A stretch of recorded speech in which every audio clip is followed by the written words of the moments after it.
Ladies and gentlemen, now it gives me immense pleasure to be inviting Mr. Tomasz Kozlowski, Ambassador, European Union to India.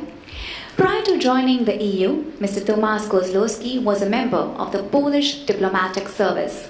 He has also worked for the UN in Cambodia and South Africa and is currently the Ambassador of the EU to India and Bhutan. Now, I'm honored to invite His Excellency Mr. Tomasz Kozlowski, Ambassador of European Union to India, to address this gathering. Very warm welcome to you, sir.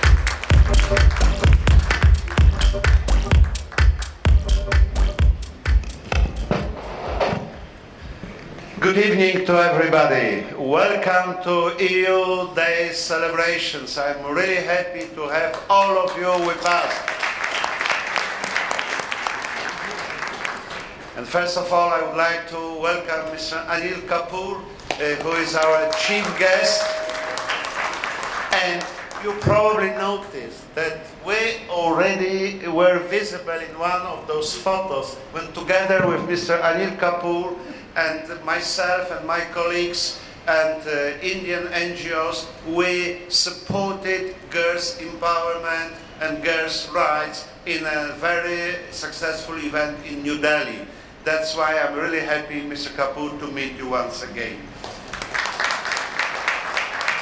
And I would like to express my sincere thanks to the Council of EU Chambers of Commerce in Mumbai, which traditionally organizes Europe Day celebration in Mumbai, and I really appreciate it. This is a clear and visible confirmation of very active European business community in Mumbai to promote and to contribute to the development of EU-India relations. Mr. President, Mr. Simon, and Madam Director, thank you, Renushon, thank you very much for having us, for organizing this big event. Dear friends, I don't know exactly what I can add to this very optimistic movie clip we watched just now. But allow me to say a few words on the European Union and EU-India relations. What we are celebrating today, this is a very important day for all Europeans.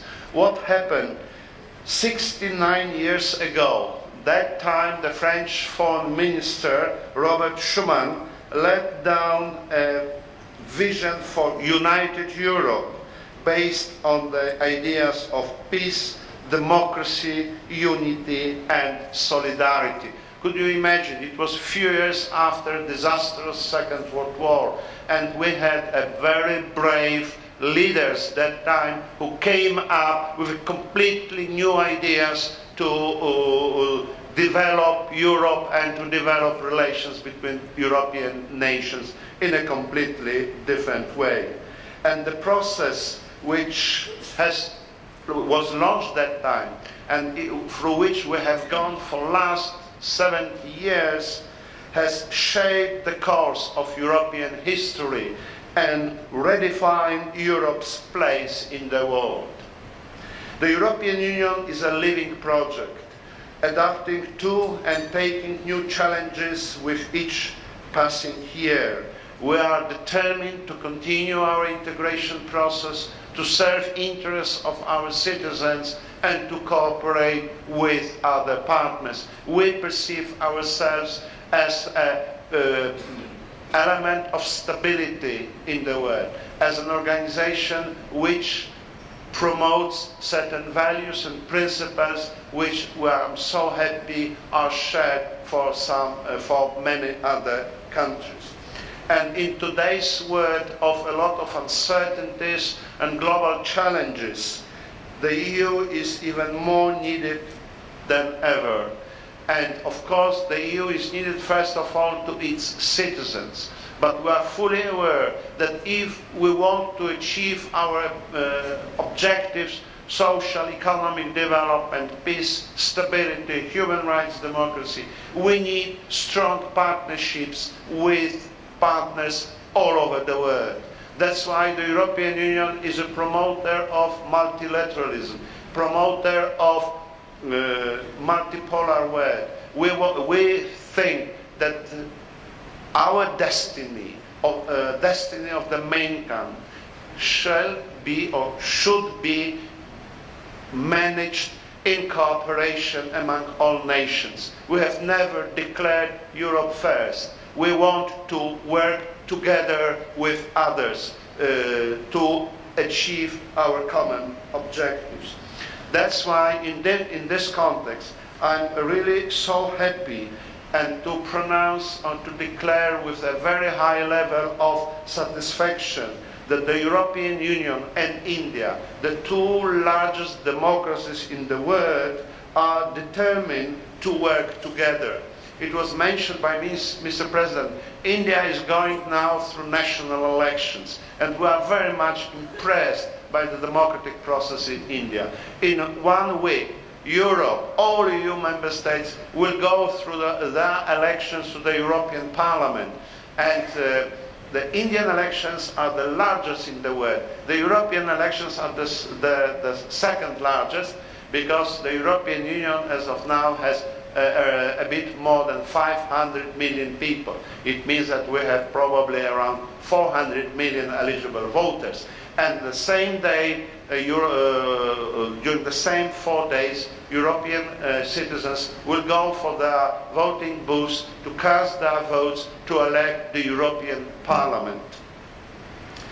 And as I mentioned, this is very important for all of us, because we think that democracy, and this value is very much shared in India, is maybe not an ideal system, but it's the best to meet people's expectations. And as I mentioned, we are determined to continue or to deepen our cooperation. When our leaders met for the summits, and our leaders met during the last 3 years at least 4 times on different occasions, they confirmed that the European Union and India are natural partners, and they decided to deepen our cooperation, and our leaders identified a long list of common interests and actions. And I'm proud to say that since few years back, EU-India relations are on a very dynamic and positive upward trajectory. Relations have been deepened and broadened across the whole spectrum, including in the field of trade, investments, foreign policy and security, research and innovation, as well as energy, climate, urbanization, and many other sectors. You saw some, you watched some examples. And after the broad consultations, both in India and within the European Union, we adopted a EU strategy on relations with India last November.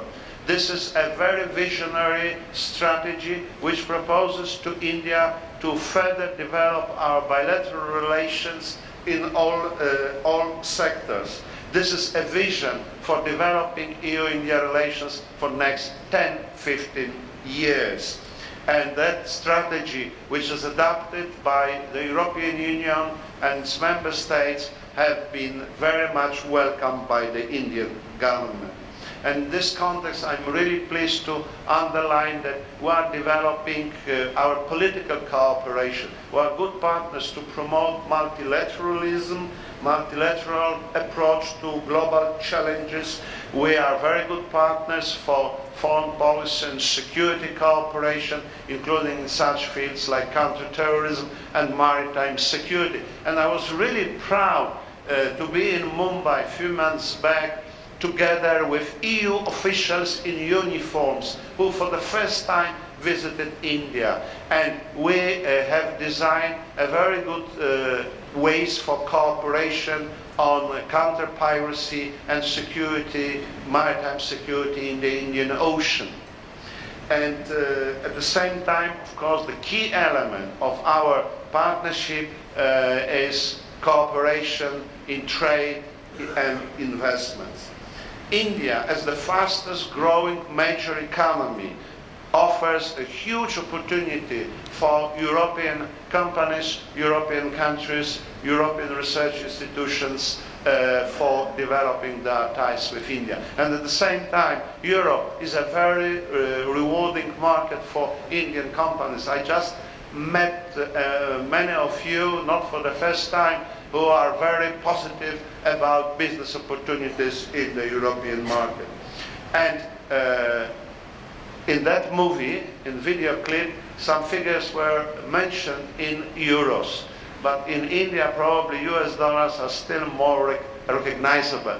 That's why I would like to underline once again that EU-India trade in goods and services has doubled during last decade. And in 2018,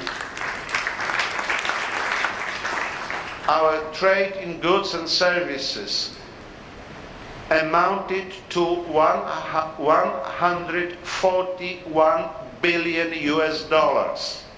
And the European Union by far is the largest trading partner for India. And what is important, our trade balance is ideally equal. It means that India exports the same goods and services to Europe with the same value as imports from Europe. It means that our economies are absolutely complementary. We don't have problems with unbalanced trade, which is a very good sign for the future. At the same time, since 2002, the European companies have invested here in India cumulatively more than 90 billion US dollars. The EU is the largest foreign investor in the country. We have here more than 6,000 European companies spread out throughout the whole India. European investors